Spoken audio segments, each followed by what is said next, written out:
What's going on, everybody? Excuse me. Oh, the frog in the throat. The throat. Thank you. Welcome to C. Nice to see. I don't know what I'm saying today. My mind is discombobulated as always, but I know it's Thursday. It's 7:30 p.m. UK time. It's the place that we come every week to talk about investing and peer-to-peer lending. It's the Financial Thing weekly stream. I am in a good mood today, and I don't know why I'm in a good mood. I'm wearing my very patriotic England football shirt, and don't ask me anything about football because I'm not a football fan. But I felt like wearing this today. I was feeling a little bit patriotic, missing the UK, still over here in the US of A, and thought I'd put the bright red England with the star. Maybe somebody knows what this shirt is. I have no idea. It was in the cupboard and I pulled it out. Thought I'd switch it up to the t-shirt. Anyway, nice to see everybody here. Thank you for joining. Thank you for hanging out with me and listening to me natter on about peer-to-peer lending for the next, hopefully not more than an hour. I always say that every week, but we always seem to sort of titter on, is that right? Teeter, not titter. Teeter on the brink of going over an hour. I will try to keep that a little bit less than an hour if we can today, but some good things to talk about this week. See, the financial markets are volatile as they have been, up and down. And what are we going to talk about this week? Well, what do you want to talk about? If there's something you want to know, put it in the comments and I will try to answer. And if you're watching this archived and you're later than the actual live stream lividity, you can put a comment down in the regular comments and I will try to answer that too. But we're going to talk about Assetz Capital, a little bit about their defaults. I was looking through their defaults today. A couple of things that I wasn't particularly happy with, and I thought it'd be good to look at that. We're going to talk about Ratesetter, some funding circle news, and as you've probably heard, the Wellesley Co news that they have suspended their situation in hopes of restructure. So they are not paying anything out to anybody now. Not completely surprised. I've been a Wellesley hater for a few years now, and if you've read my review on Wellesley, it's pretty old, but not much has changed as my thoughts and feelings on Wellesley. I didn't see that they were going to be a company that I would ever continue to invest through, and I stopped investing years ago. Not to say this is I told you so. It's not that type of conversation. It's more of trying to look forward and see which companies are places that we would want to put money, and Wellesley was not one of them. And unfortunately, I hope that I know I've had a couple of emails this week about people who are invested in Wellesley who are obviously concerned. I totally understand and I feel your pain. We've been there. Especially as people that have been invested in Lendy and Funding Secure, I'm not saying it's the same situation, but we know what you feel like. We know what you're going through. It's a lot of unknowns there. Will you get your money back? So I'm going to talk about that today and what the hell is going on over there at Wellesley. A little bit of just as news, and we look at the profitability of peer-to-peer lending companies. A little bit of lending news, some interest rate news, and bank. Where can you go to get decent yields now that the interest rates are obviously plummeting to ground zero? We're going to talk about that because that seems to be a question that comes across my email all the time: is where the hell do I put money now if I can't put it in the bank and I'm afraid to invest in peer-to-peer and the equity markets, stock markets look all crazy? Where the hell do I go? So we'll talk about that a little bit and some of the things I've been working on, looking at. I've got the disgusting green drink.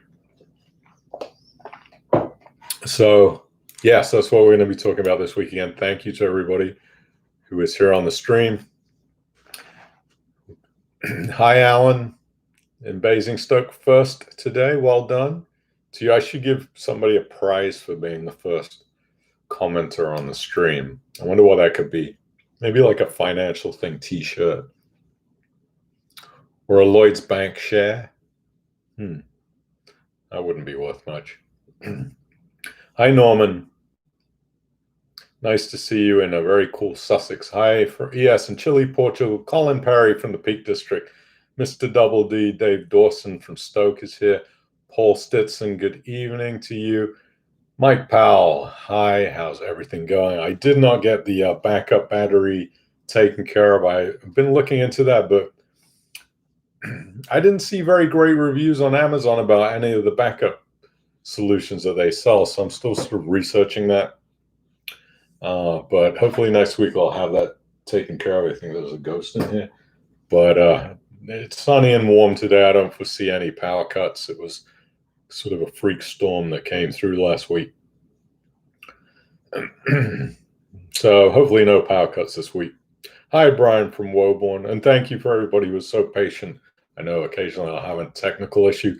And next week, by the way, the stream is going to look probably very different, as I will be using some new software that will hopefully enable me to incorporate bringing on guests. I got the new computer all up and running, and everything's going well in that department.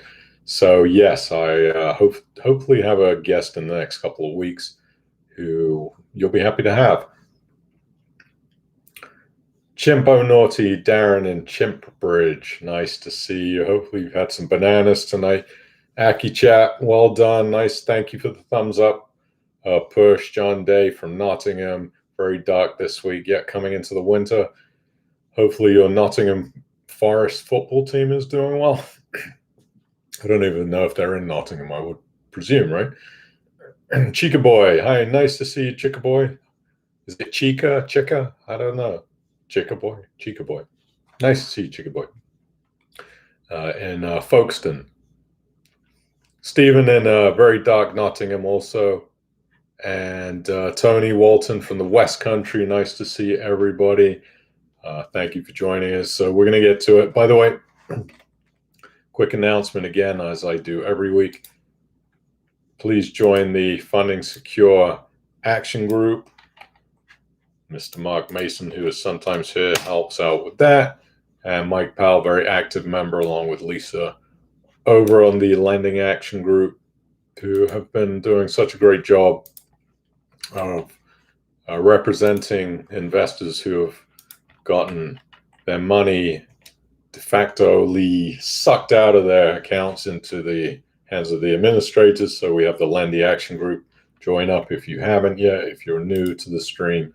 And also join the Facebook Financial Thing VIP Investing Group, which is right there. And come discuss anything peer-to-peer lending with us on the Facebook group. Let's get right to it. Loanpad this week. Everything again slow and steady at Loanpad. Their loan book has increased, I think, about £400,000 this week to £13.1 million of loans secured, 45.4 million. You've got an average loan to value of 29%, extremely low. You're not going to find LTVs like that anywhere else. Some peer-to-peer lending for an average across the whole loan book. That's why I'm a big fan of Loanpad. Yeah, the rate's going to drop coming up in the end of 2020. They're going to be low, but you've seen it across the industry-wide. Rates are going to be dropping. Savings accounts rates are dropping. That's just the way it is.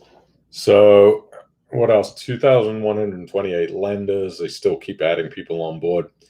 Same amount of loans of 30 this week. 1 default, 4 extended loans, 2 overdue loans, and an average loan size of £437,000. Loanpad is always in first position, and their borrowing partners are always taking a junior position on each loan, which is really good for you as an investor, because it means you are in first position should anything happen to those loans. Their precision fund is being used at the moment from that one, I presume the one defaulted loan. Maybe a couple of other ones off the top of my head, I don't remember, but they've used about 15,400 pounds of the 40,000 pound provision fund on those loans that need to be covered by the interest coverage fund. So still things are really good over at Loanpad. It's definitely one of my top preferred places where I like to put my own money.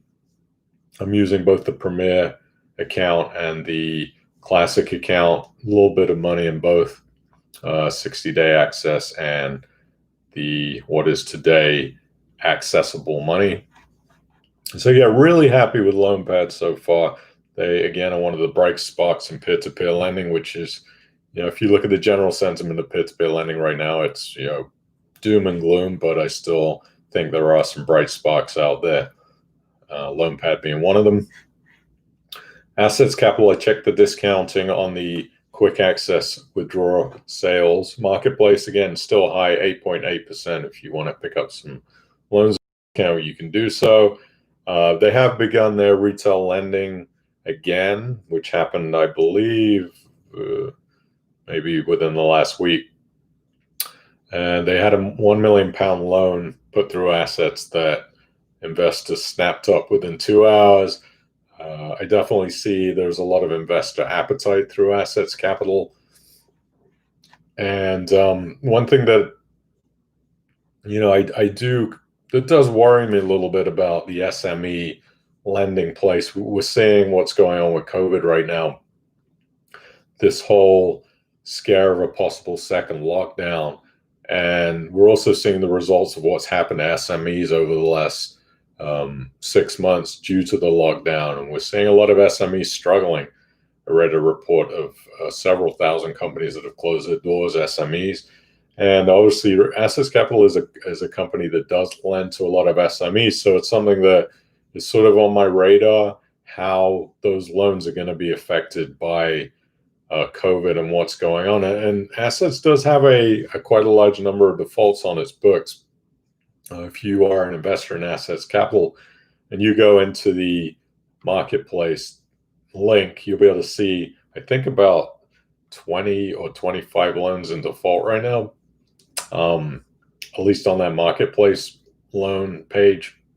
The good thing about Assetz is many of the loans are amortizing. So that means that when a borrower pays money back on the loan, some of it goes to capital, some of it goes to interest.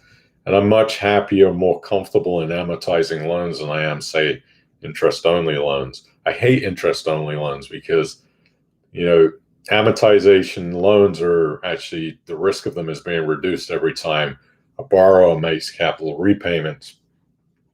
So for instance, if somebody borrows 100 grand and they pay back 30,000 pounds over the period of a couple of years, and then the loan defaults, now they only owe 70,000, so the loan to values therefore decrease, and during recoveries on that kind of defaulted loan, it's going to be a lot easier to get the investors' capital and interest back because the loan principal has therefore been reduced by that 30,000. And now some of the loans on Assetz are interest-only loans, and I did look at one that had run into trouble recently and had been going on since 2019. A pretty poor recovery result. I was really disappointed, because I do think the Assetz's recovery team is usually good. What it looks like here was there was a valuation error, just an inaccurate valuation.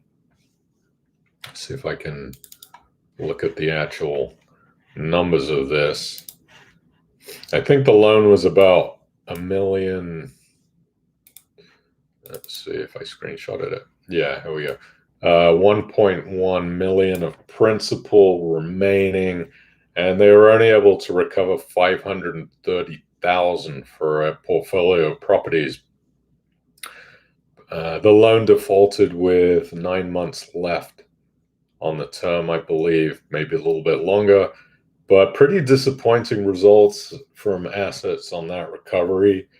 I do really pay attention to these types of outcomes because these property valuations have been a constant issue within peer-to-peer lending. And when a peer-to-peer lending company has a loan that defaults, they do have a responsibility to make sure that that valuation is accurate when they underwrite that loan. And a lot of the times, I'll give you an example. Money Thing, a couple of their loans that have really recoveries have been just poor, and it's like, well, the valuation wasn't holding true, and we weren't able to get as much as the valuation said that we were going to get. But oh well, that's your job as a lender to know what you're doing, and any loss is your responsibility. So that kind of stuff kind of pisses me off, because yes, it is my responsibility as a lender to understand the valuation document. But at the end of the day, I do put a lot of weight on the RICS valuation, the RICS company that's valuing what I'm loaning money against, because they're the experts and I'm not. And when they give a valuation of $1 million and then 500 grand is recovered, you do say, well, what happened to the million, right? What happened to the million valuation? All of a sudden, it's no good anymore. And I take that on the head as a lender. I get pissed off when I see results like that. So Assetz, unless there's something I'm missing here, I do know you have a couple of personal guarantees on this loan, but I personally think personal guarantees are not really worth the paper they're written on. They're very hard to enforce. Usually these lenders, or these borrowers are having financial trouble, the lender going bankrupt anyways, and the personal guarantee just won't amount to anything. But they do have a couple of personal guarantees. Maybe they'll be able to get some money back on that.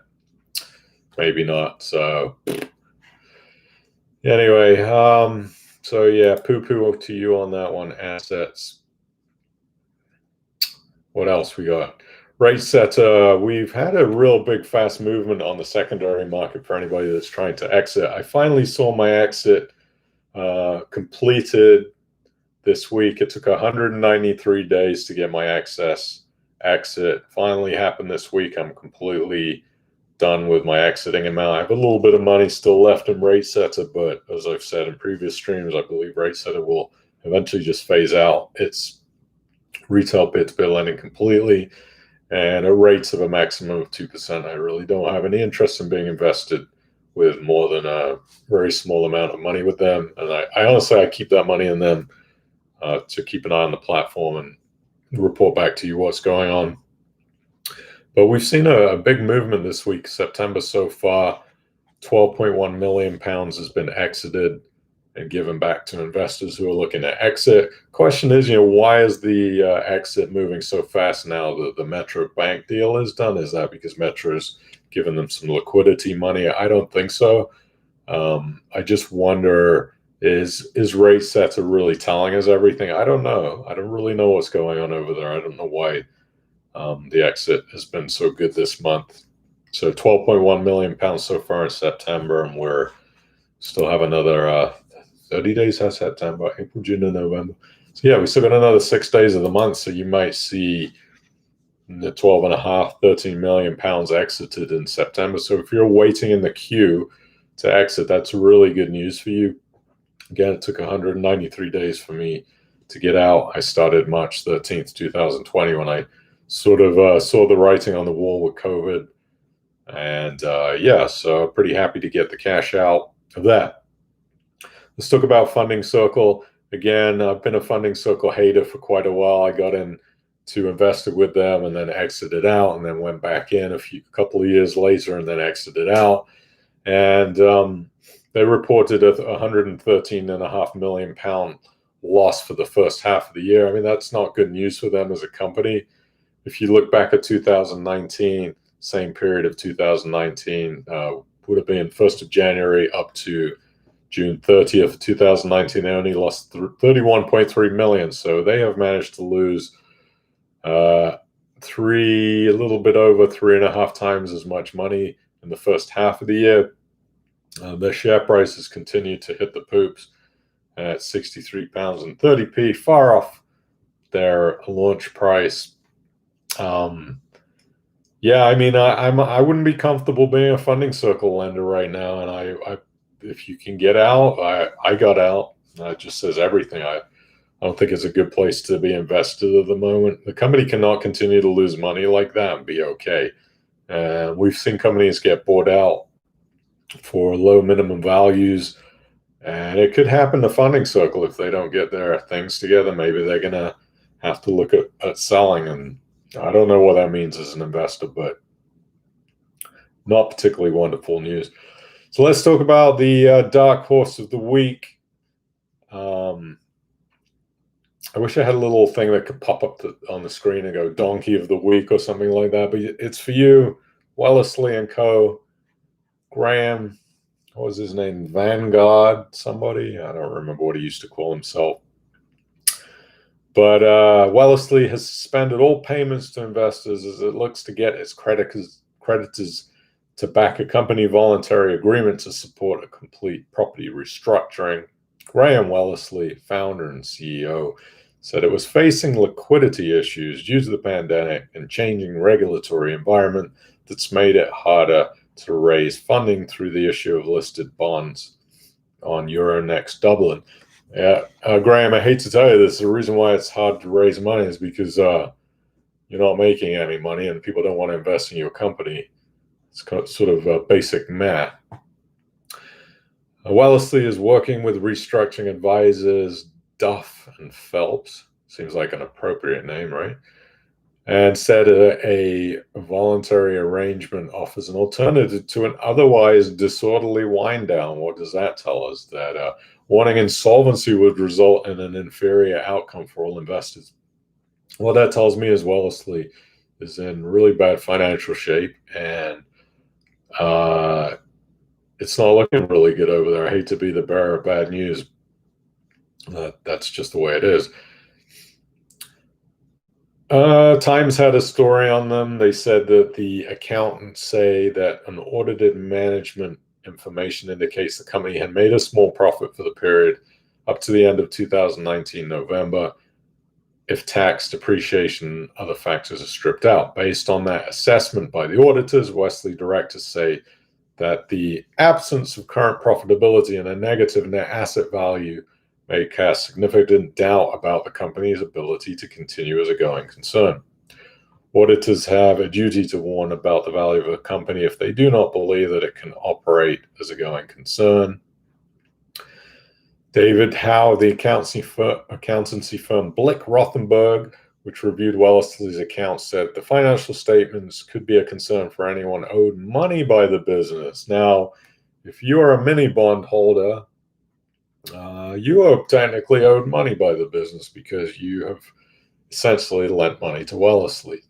And that's why the FCA has been all over these mini bond advertisings, because most people who invested in mini bonds didn't understand that. They didn't understand that while those mini bonds may have been advertised as being some kind of secured product, you're essentially handing your money to Wellesley. And it turned out that what Wellesley was doing was using the money that you invested for their own expansion and to lend money to other people for a spread.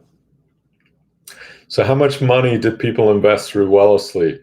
44.9 million invested in the Wellesley property bond held by 4,053 investors. This money is used to provide loans to residential property developers. The bonds are secured against these properties, meaning that investors have something to fall back on should things go wrong. Questionable. Hopefully, but questionable. Another 49.5 million pounds is held in unsecured Wellesley mini bonds. Now, this is where if you're a unsecured Wellesley mini bond holder, you might be a little worried right now, and quite rightfully so. I hate to be the bearer of bad news, but you essentially lent your money to Wellesley. So we've got 4,084 investors who have put up 49.5 million pounds of their own hard-earned money, and in total, 6,489 people hold Wellesley mini bonds, some of whom have both investors. There's a further 20.6 million that's been invested by 2,300 people in bonds issued by a separate, unregulated company called Wellesley Secured Finance. this is the company now issuing Wellesley's bonds. It's not part of Wellesley Finance, but its principal business activity is to buy property development loans from Wellesley Finance. Its bonds are listed on the Irish Stock Exchange. So we got about £94 million invested by 6,500 investors, and another 20 million invested in the outside separate business. Wellesley lost £10.2 million at the end of 2018. That's a big problem. And there's been some accounting errors in 2017. Investors in property-backed mini bonds through Wellesley are facing a write-off of 22% or more, while investors in non-property mini bonds face total losses. Again, if you are invested in mini bonds, you better be very careful because they are extremely risky for the amount of money they pay. I mean, I think some of these Wellesley mini bonds are paying 5%. I mean, for lending money to a company like that directly, God, 5% is absolute peanuts. I'd probably rather go play the lottery with my money than lend it to a company like that. Again, you're lending money to Wellesley so they could re-lend your cash and expand their own company. Problem is they weren't making any money. And Wellesley can't find anybody to invest in them right now because, first of all, we're in technically a recession in the UK, and Wellesley's losing money. So I don't think most investors in their right mind would want to keep putting money into a company that lost $10.2 million in 2018, and their loan book wasn't even that big. Basically, just investors don't have confidence or money to put into Wellesley Co. If they come looking to you for money, I would just, be careful. Not here to give advice, but you see what's going on with Wellesley Co. right now. What's going to happen in the future, I don't know. We don't really know what's going on behind their closed doors at the moment. It's probably going to take a little bit of time to find out. If you are an investor in Wellesley, I wish you the best. But we'll see. It's not looking very good. Good reason to diversify. Another lesson, number one lesson, peer-to-peer lending and investing. Make sure you diversify. Don't put all your eggs into one basket. We've seen it time and time and time again. Stories of people that are shoving their life savings into a single investment because they like the name of the company, or they feel good about the logo, or they just feel good about the company itself. But anything can happen to any company at any time. Huge companies have gone bankrupt before. Make sure you diversify across lots of different investments, not just in peer-to-peer lending, but in investing, whether you're doing stocks and shares, peer-to-peer lending, whatever it is, crypto. Make sure you diversify somewhat or a lot. And don't buy mini bonds, okay? Okay, let me put the disclaimer up too, because I'm feeling feisty today. I don't want you to lose any money. So you got to be aware of the risk. You got to be aware of the risk and know what you're getting into. This information on this stream is not financial advice and has been prepared without taking your objectives, financial situations, or needs into account. You should consider its appropriateness for your circumstances. All investing carries risks. Opinions expressed in this stream are opinions based on my own personal experiences for the most part. Now, the FSCS does not cover peer-to-peer lending, and your capital is all at risk. Please don't invest more than you can afford to lose. Again, personally, would I put money in a mini bond? I wouldn't even put money into an Apple mini bond. So, yeah, there you go. What else do we have this week? We have Just Us. I know it's a company that I've been looking into. I kind of like what they're doing. They're looking to raise £1.2 million, half from the government future fund. They applied for a CBILS loan, which they were denied. So they're going to go to the government future fund to try to get some cash. They're looking for 148 investors max, about 50 grand each to invest. And then the government, so if they raise 100K, the government will give them 100K. That's how the future fund works. Again, I don't invest in startup companies. I think that it's incredibly risky. Not many of these peer-to-peer lending companies or alternative finance companies are making money. I think the only ones that are right now may be outside sort of cryptocurrency exchanges or trading companies like that. They're making money because they're getting a little piece of every transaction. But a lot of peer-to-peer companies are not making any money. So would I invest in Cfds through startup shares? Probably not. I would say it's very unlikely. I'd rather just buy shares on the stock market. At least I know what I'm getting with those companies. Throw some money in Tesla or an index tracker. I know what I'm facing. A startup, it's really boom or bust.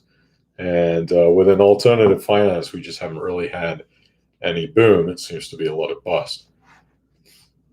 So, but I do like Just Does as a company, what they're doing. I don't have any money invested in them yet.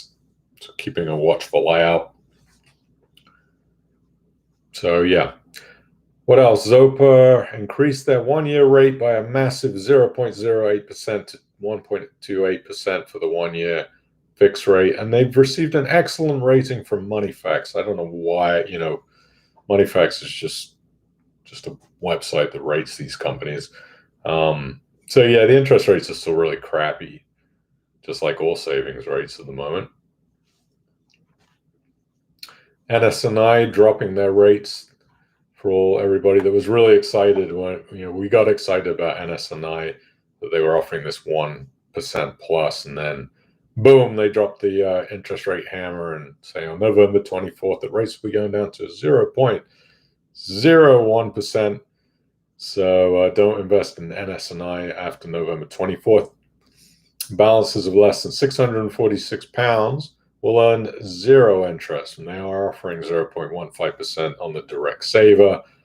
You can still get Aldermore's offering like 1.1% on a 120-day notice. Paragon 0.8% with 3 withdrawals a year. These rates are just going to keep dropping.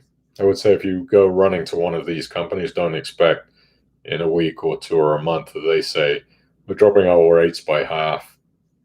The interest rates are low. These banks aren't going to continue to pay you decent amounts just the way it is.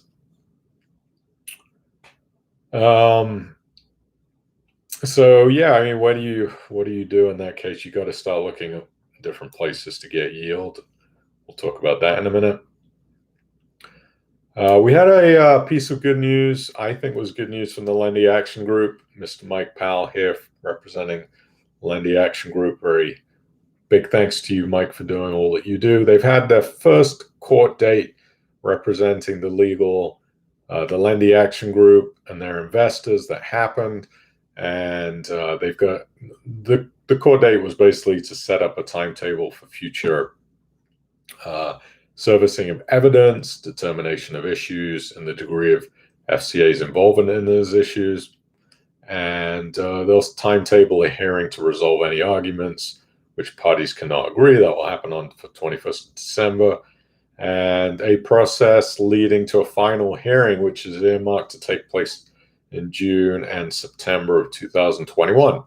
What this is the Lendy Action Group is representing investors. They are an action group of investors, and they've gone ahead and hired their own legal guy to represent Lendy investors against this waterfall term and condition that was put inside of Lendy before they failed, basically saying that Lendy was able to receive a percentage of the recovered transactions. Very, very fraudulent insertion of the terms and conditions. And Lendy Action Group has said, let's stand up against this type of action and go to court if we need to, which they did.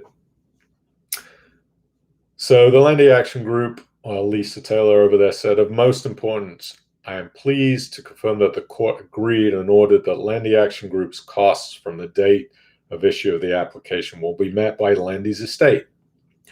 while it's our money, technically, we won't need to raise more. That's really, really good news. That means, these legal costs are going to certainly get more expensive, and the Lendy's estate will pay for that. Council will now continue to discuss what took place, and we will spend the next week reviewing the evidence served to date, making sure that we have thought of every possible argument to reverse the waterfall and to create acceptance of M2 investors as creditors. At the same time, we will monitor the developments and acting on anything of interest. I'm super happy about this. I think a lot of the times when investors are wronged, they feel like they don't have a voice and they just can't do anything, right? One voice. So you feel like you're just not going to make any difference in a case like this. And by the investors pooling together and joining together, creating this group, and to really stand up against Lendy and say, hey, this is not right. We're not going to lay down and let you poo on us like this. We're going to stand up to you. Mr. Liam, if you're listening, we're just not going to lay down and let you do that. And, whether or not any financial benefit happens from this, obviously, I feel like I'm going to take a loss in this Lendy situation. It is what it is. I took the risk to invest. I'll take a loss if that's what's going to happen, I'm sure. But if no additional funds came from this legal action, I'd be happy still. I'd be happy about that, because I think it's really important for company directors to understand that when they make decisions that are questionable or fraudulent, that there is going to be repercussions on that side from investors, and investors are going to stand up and they're going to sue you, and they're going to do what they need to do to make sure that you do things above board. So this will hopefully set a precedent for future alternative finance companies and investment companies in general to do the right thing and not to run their companies like the way that Lendy was run, and to sneak little things into their terms and conditions last minute, thinking that we're too stupid to notice and that we won't do anything about it as investors, because we will. So good job. Kudos to the Lendy Action Group. Maybe this will cause directors to think twice about pulling some shady shenanigans on investors, and I hope for a good outcome. I know people are going to lose money. Yes. Thankfully, in the future, hopefully we'll be able to use it as a tax write-off when it's crystallized. It's not yet, but it will be in the future. It is what it is. Let's see what else we got. Let me take a look at your comments. If you have comments or questions, put them in the stream chat, and I will do my best to give you some kind of an intelligent answer. And if you know anything about this football shirt, I don't even know where it came from. I don't know what year it is, why it has a star up here. Hopefully it's not like the Red Army star or something like that. Hopefully the stream looks good and sounds good too. If it does, hit that thumbs up button. We got 25 thumbs up, 45 people on the stream. We're almost there. We're almost there. Can we get it to 35, maybe 40? I don't know. We'll see if we can do it this week. So what do we got in the stream today? Is there any talk of ice cream? Hi, Arthur from Belfast. You are shivering. Sorry about that. It is cold in Europe, and here's some news. It's going to get colder.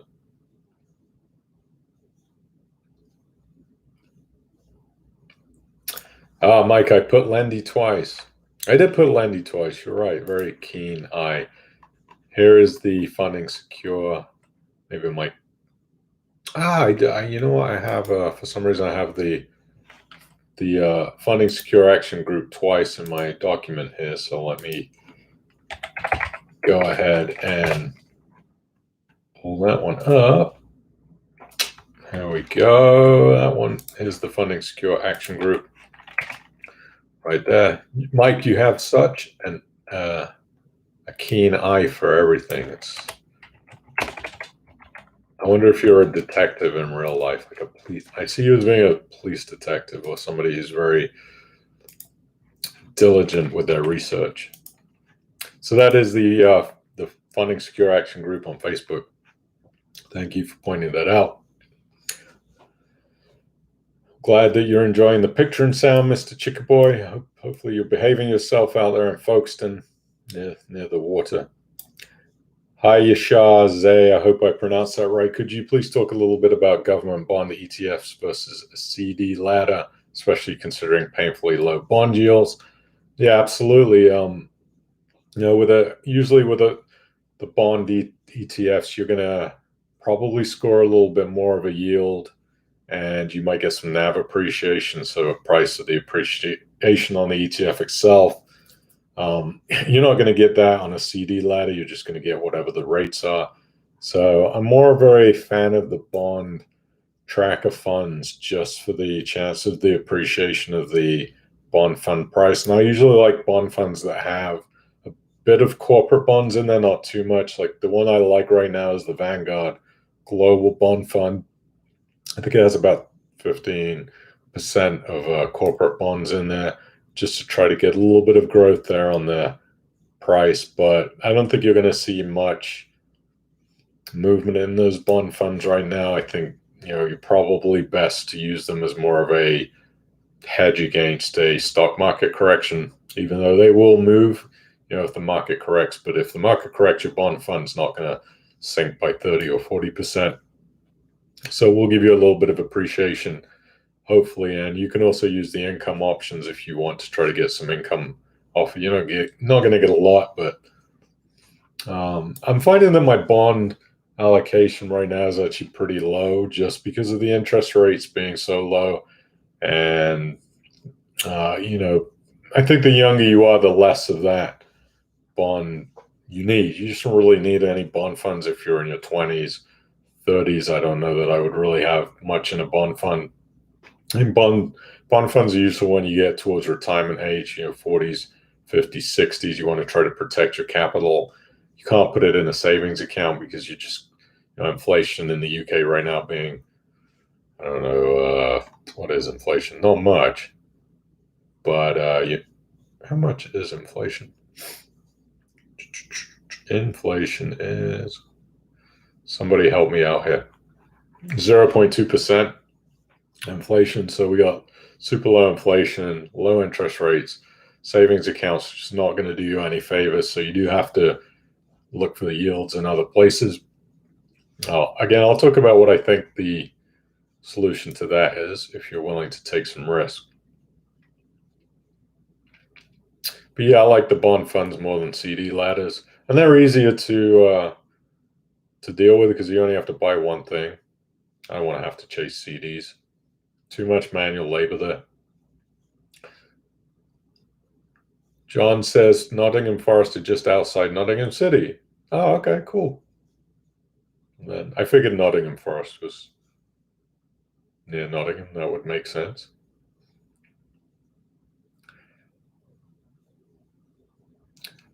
Yes, Agamby says Wellesley have finally hit the buffers. Unfortunate but true. The writing was on the wall for a long time.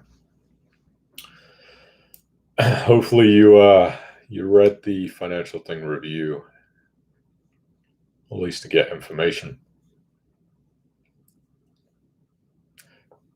Steven said he got his iPad as an offer. Yeah, Wellesley was giving away iPads for a while if you signed up and invested a certain amount of money.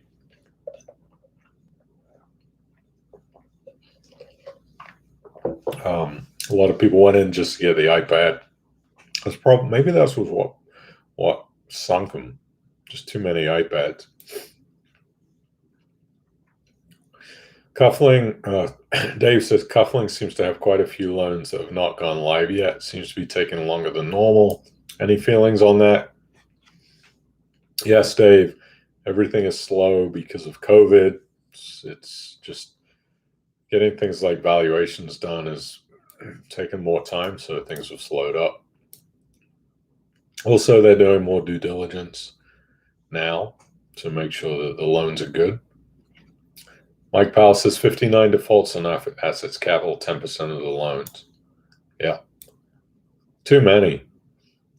I would like to see that number at 5, but I probably think that that's going to I wouldn't be surprised if it goes to 15 due to COVID. I mean, they're so concentrated SME lending, and SMEs are going to get spanked.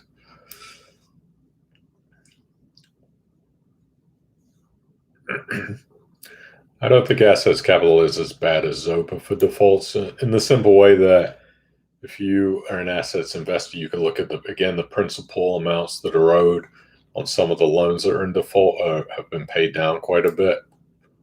So Zopa, I'm not sure if it was the same there.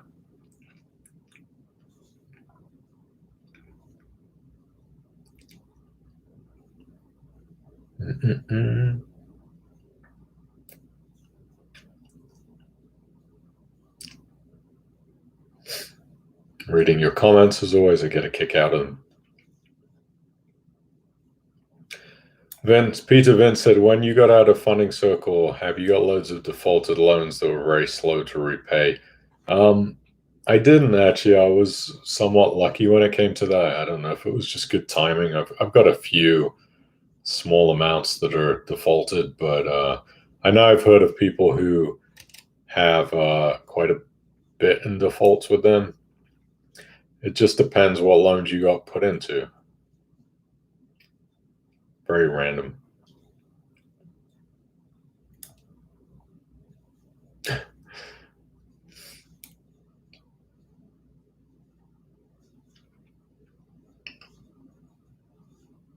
Paul, you're still working. Paul, what do you do for work that you work at this time of night? I always wonder, because you're always late working.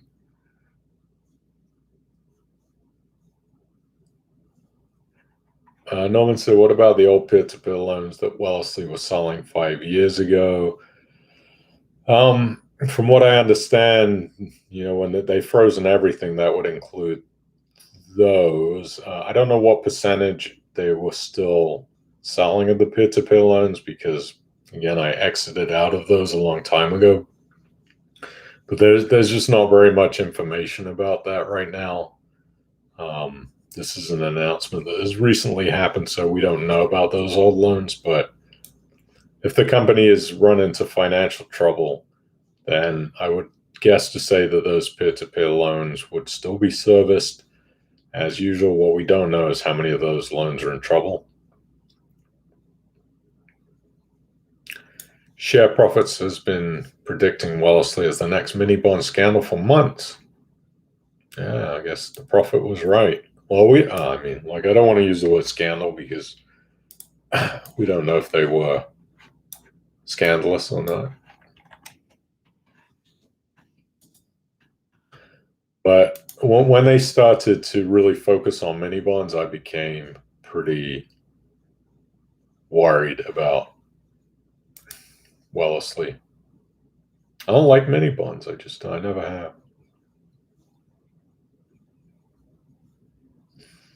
Hi, Martin. How are you today? Nice to see you. I thought it was David Baddiel for some reason. You thought I was David Baddiel? I've heard that before. I don't even know what David Baddiel looks like. Oh, God. This guy is like 100 years old. He's 56. He's almost a decade older than me. I got to get rid of the beard. Hopefully he's funny.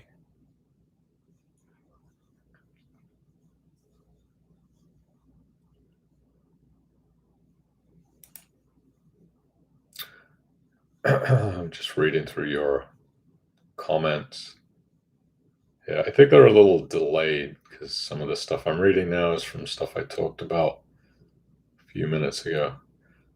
Aki and Chica Boy are having their ice cream discussion like they do every week, making me hungry.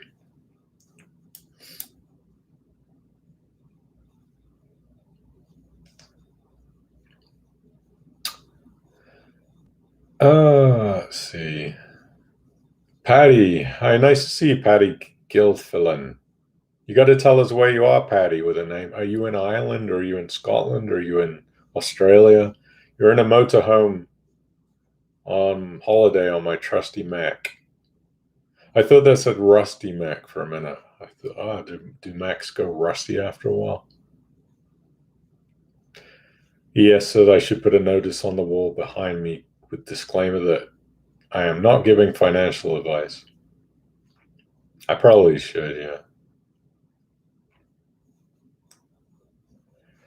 AccuChap says he felt like putting his life savings in Tesla. Glad he didn't. Dropping every day now, even after battery day. Yeah, I'm pretty bullish on Tesla still. I'd have, I'm gonna pick up a little bit of Tesla stock to buy and hold for 20 years to see what it does. I think Elon Musk is crazy, but what I'd like to invest is in the Starlink satellite project that they're doing. I would definitely buy shares in Starlink. I don't think you can. Putting up thousands and thousands of satellites into the orbit to give us all worldwide super fast internet. But Tesla will be fine. I think that electric cars are the way of the future. So Tesla is a battery company, and they're going to do okay. The quality of their cars is questionable, but they'll improve the car quality. We'll see.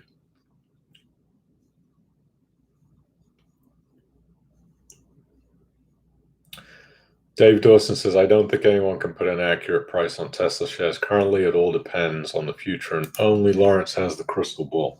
Yes, I would say you can take this prediction to be 92% accurate, because I haven't been wrong since 1986, but Tesla shares will be $500 this time next year. I don't know what they're trading at right now. Let's see. 3 something. What is Tesla right now? 384.7. Yeah. I'll be recording a video this week. I know I've been talking about doing this for a couple, 3 or 4 weeks now, about buying a portfolio of stocks that I'm going to see how it does against my index trackers, just because there's that little part of me that likes to gamble. And actually, I purchased the stocks yesterday when the market dropped through trading 212, but I didn't record it. I wanted to, but I couldn't. It was happening so fast. So I'm just going to sell them all and rebuy them through trading 212 using their little pie allocation, because I want to be able to reinvest the dividends.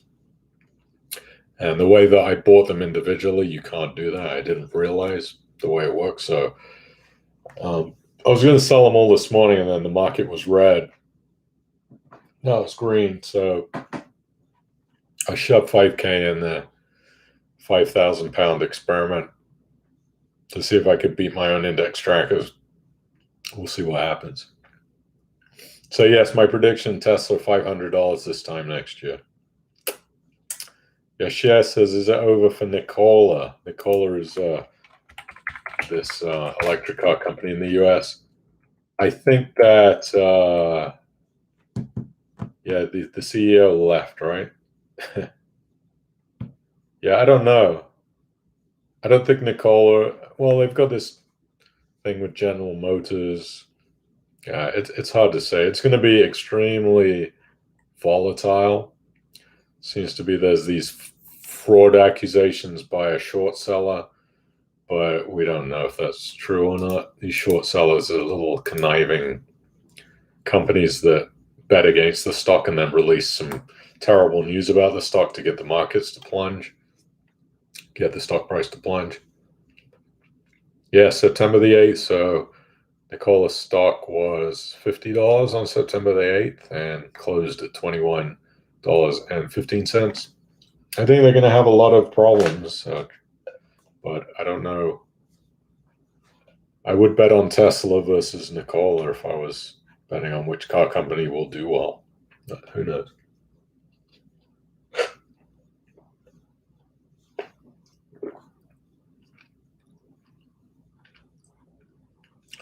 Shah says, poor Nikola Tesla. He was truly a brilliant innovator with the sole aim to make life better, who actually died poor. Now Wall Street is capitalizing on his name. Yeah, it'd be nice if his family got a royalty from both Nikola and Tesla.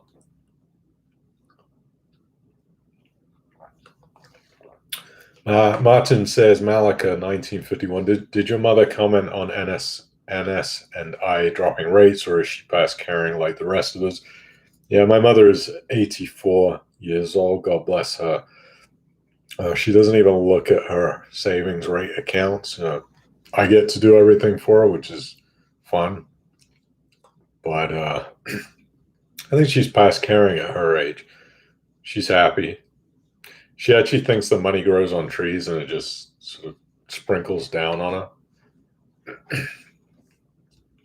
I don't think that she cares whether she's getting 1% or 0.1%, because, I mean, what are we talking about? 1% of 100 grand? 1,000 pounds? It's not life-changing money to anybody. 1,000 a year.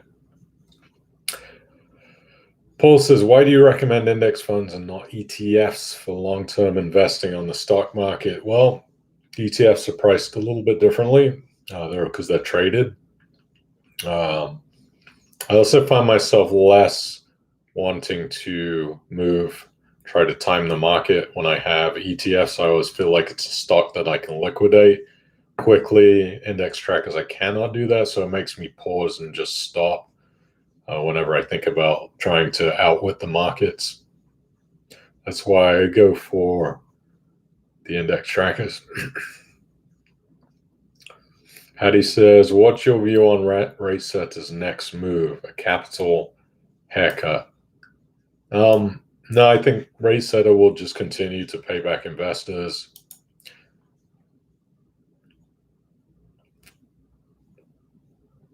And I think they'll continue on as normal. I don't think a capital haircut will be their next move. Just my opinion. I don't know what's going on behind their closed doors. They have Metro Bank pulling the puppet strings. Banks are pretty much evil as far as I'm concerned, so who knows what could happen. Why do I think banks are evil? Because they're giving you 0.1%, and then they're loaning your money out at 3% or 4%. So that's why.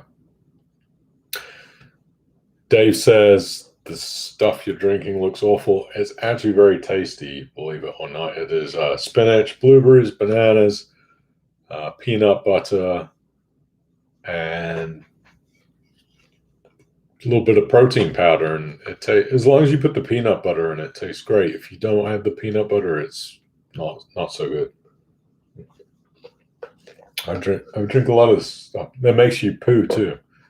Not to get too personal, but it's important to have a good poo. Keep the bowels running.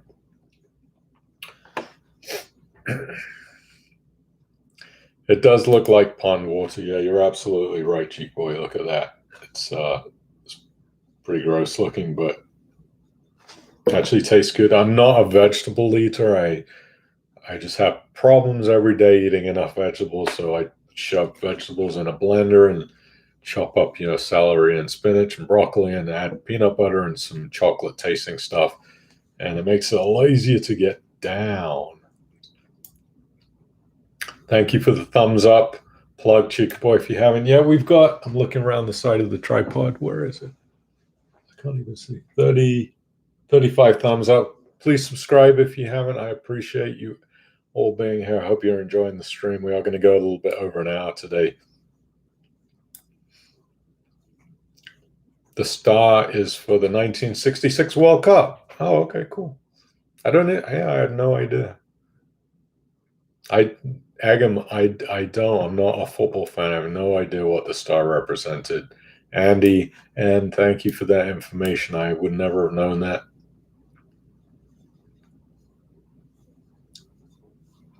Mike Powell says, Lendy losses probably need to claim it sooner rather than later, as you wouldn't have a peer-to-peer income to offset. You can determine if they are admin bankruptcy receivers.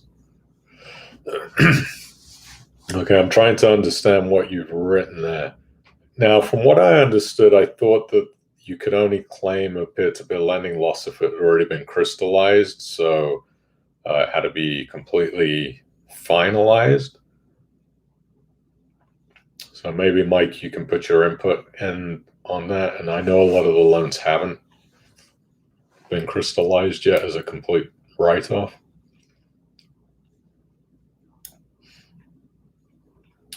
Paul says, what are people's experience of II as an investment platform? Presume you're meaning interactive investors. Heard good things about it. Agam says, why do people play with CFDs? CFDs because you can get margin. So if you put up £10 of your own money, they'll give you, I think, 100 times maybe of margin. So you can take huge risks. But if you lose, you'll be in trouble. You've got to have the money to pay. I prefer, I'm really thinking that the covered calls is a good way to get income right now. Probably will do a video about how to do covered called options if you own stocks and shares in your portfolio. You can write covered calls on them and get income from that. You have to have 1,000 shares owned, so some of the shares obviously are pretty expensive. It would be hard to do that. But let's say you own, for instance, Lloyd Bank shares, they're 24p each. You could write covered calls on 1,000 of those and get yourself a premium if you don't care about releasing them if the prices hit your strike price. But that's for another time, a little bit more complicated. I recommend, if you're interested in learning about covered calls, there's a good book called Covered Calls Made Easy on Amazon.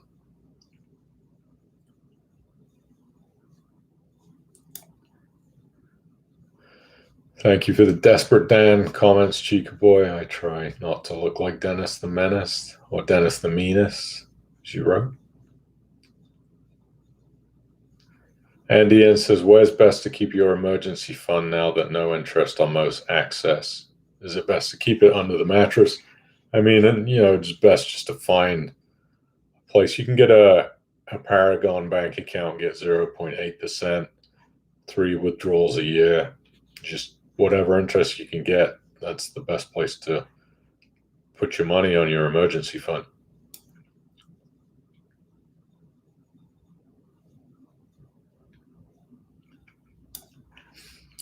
Dave says, Unbolted seems pretty good, so, but not 100% sure how the allocation works in each type of loan.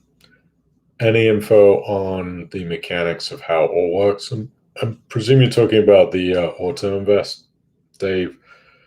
I think it really depends on how you have your settings as far as how much money you have set to go into each type of loan. And then it's based on how big the loan is, how much demand and supply there is of loans, and percentages of your investment go into those loans. So not the easiest to figure out. I don't think there's too much consistency, but if you were to set a maximum of £10 to go into each loan, then if there's enough room, I don't know how they allocate a queue on that. So if there's more, so let's say they had a loan and there was more than too much money, well, I think they reduce it down and try to get as many people invested as possible. It's all based on an algorithm. But there isn't a whole lot of consistency that I've seen. I really try not to pay too much attention to it because, I just don't. I'll look into it, though, for you, Dave. And I'll get an answer for you because I can contact the powers that be that can explain exactly how it works better than I can. Paul says, from the inaptly named Access account, I've managed to claw back £3,000 in 2 weeks.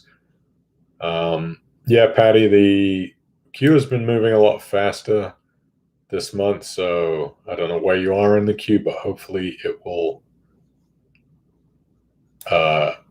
start to move quicker for you. I've never heard of the Three Lions song, Mike. No, I don't know. Patty's in France. Bonjour. Comment ça va?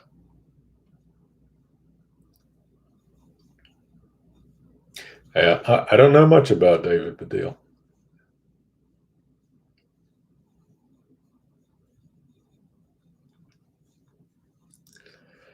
Yeah, Elon Musk is probably a very poor presenter. He's not a good speaker. So whenever he gets on stage at these presentations, you kind of, as a shareholder, you'd be cringing, hoping that he wasn't going to say something stupid. But Elon is, he is what he is. He's an innovator, that's for sure. Dave says, do we think Ratesetter rates will return to previous amounts after December? David, I don't think that they will. Not judging by what's going on in the economy. There you go. John's explaining Unbolted better than I can.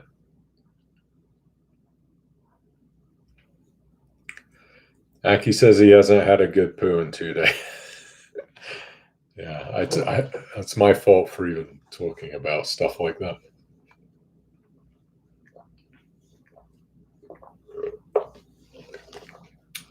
Alan said, I used Interactive Investors for years until they introduced a fixed quarterly charge against which commission is offset.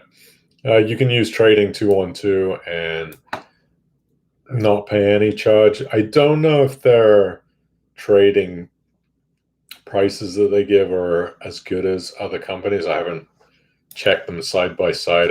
They have to make money somehow. So you could be in the form of you paying a little bit more for a stock than you normally would.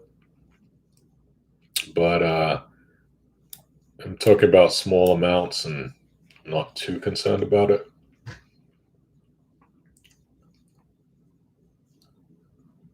I know I think Trading 212 doesn't have some of the stocks on there, but it's got all of the ones that I would buy.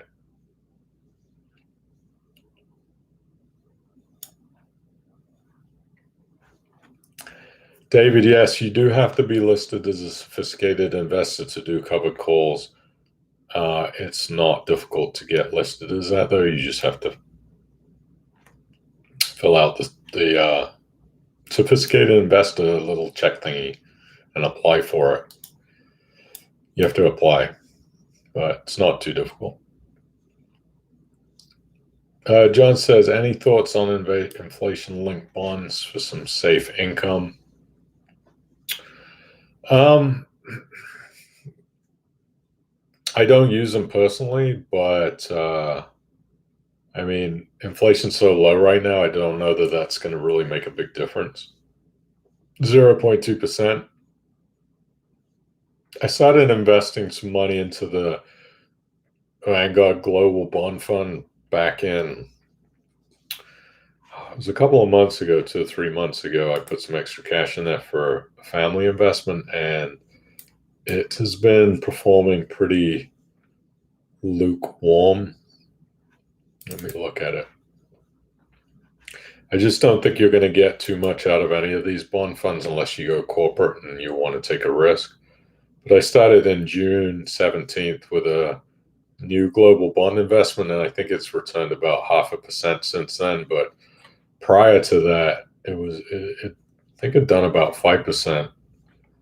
But the way rates are right now, just don't expect you're going to get a lot out of any of these bond funds. But index linked isn't a terrible way to go.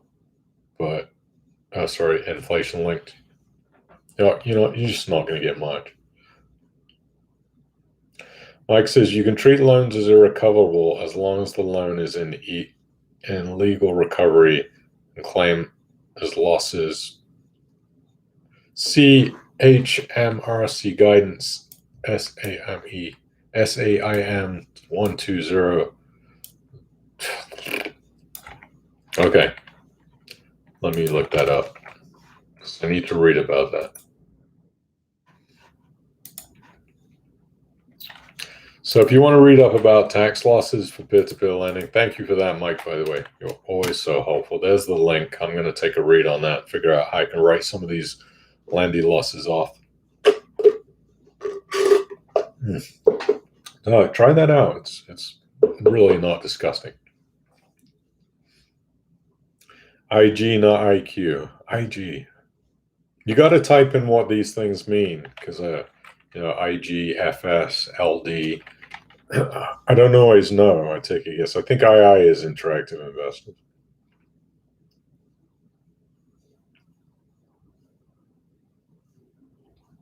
I wouldn't put an emergency fund into a bond fund either because bond funds can lose money. If you look at when the markets dropped in March, they certainly dropped to it. They just don't drop as severely. Yeah, Shah says, do you think peer-to-peer is still worth the risk, or peer-to-peer will eventually stand for path to poverty? I think if you invest in the wrong peer-to-peer companies, Shah, you might be saying path to poverty, but I think there are some bright sparks in there. I think you're going to see a contraction in the peer-to-peer world. I'm doing some discovery, by the way, on a new peer-to-peer company that I think could be worth a look at. They're not UK based. Normally, I don't look at companies outside the UK, but this company, I think they're onto something, and seems like they've really managed their risk in a way that most other companies have not been able to do. So I'm going to do some more discovery. I'm not going to mention a name yet because we're not quite there yet, but I'll probably shove some of my own money in there as a test. And when I do, I'll let you know what it is. But I think there could be a way to get some good yields out of this peer-to-peer company and what they're doing.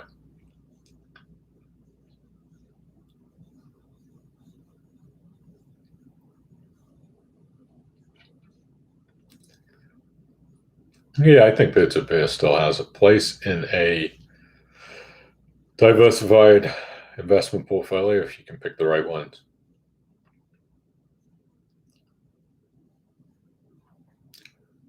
IG is the name of a trading platform. Okay. Yeah, I only use Trading 212. I used to use iWeb from Halifax, and I use Vanguard directly to buy trackers and Fidelity. So I like Fidelity's World Tracker. I like Vanguard's US Equity Tracker. And I like Vanguard's Global Bond Fund right now for trackers. I did buy some Lloyd shares yesterday, part of this portfolio that I built up. I can tell you some of the ones that I snagged yesterday for this experiment. You tell me what you think.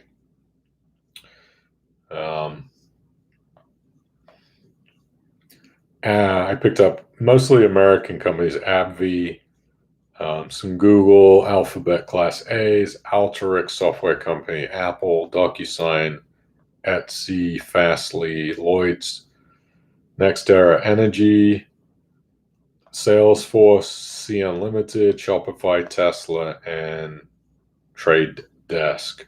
Currently down £3.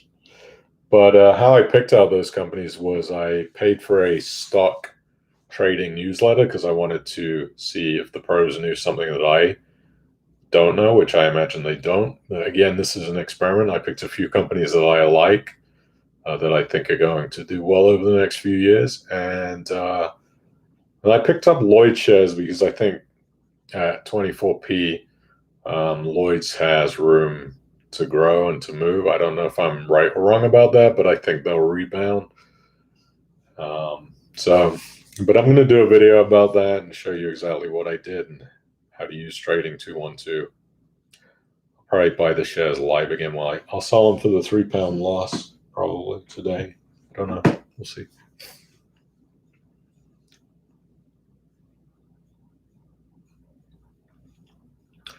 Dave says, I used to do some individual corporate bonds directly with some big companies, which are okay for income. You can buy them on the stock market. Preference shares are also worth looking into. Yeah, agreed.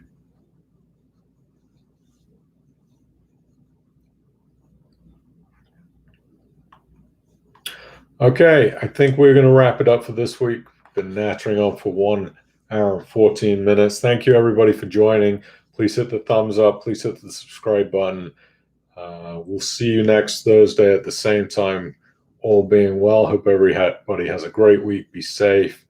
And if you have questions or comments, put them in the comments and I'll get to them. And thank you, everybody, for being here. I very much appreciate it. I know you could be anywhere right now, and instead you choose to spend your time here. Again, join the Facebook groups, the Lendy Action Group, the Funding Secure Action Group, and the Financial Thing Facebook group. And we will see you all next week. Have a great night and enjoy your hobnobs and your ice cream and your tea and whatever else you are drinking tonight. Take care. Bye-bye.